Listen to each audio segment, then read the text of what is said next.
અમદાવાદ સરખેજ ખાતે આવેલી FD સ્કૂલને notice મોકલવામાં આવી છે.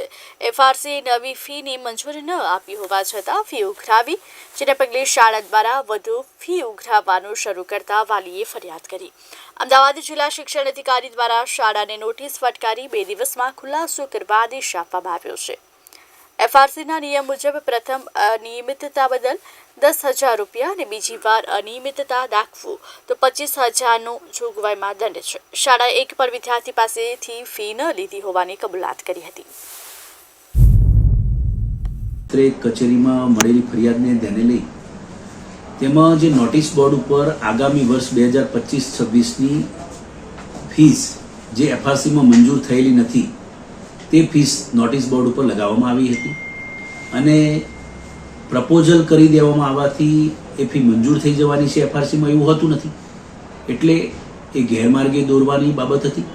એટલે વાલીઓને તાત્કાલિક અસરથી સૂચના આપવા માટે શાળાને જાણ કરી, શાળાને કારણદર્શક નોટિસ આપી ખુલાસો માંગ્યો છે. અને આપની સામે દંડનાત્મક કાર્યવાહી કેમ ન કરવી?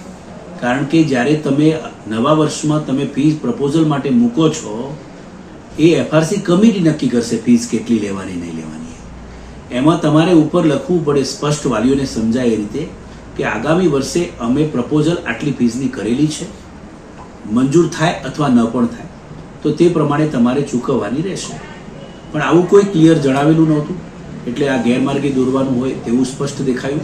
તેથી અમે શાળાને નોટિસ આપી અને ખુલાસો માંગ્યો છે અને તાત્કાલિક કાર્યવાહી કરી વાલીઓને જાણ કરવા માટે જણાવવામાં આવેલું છે.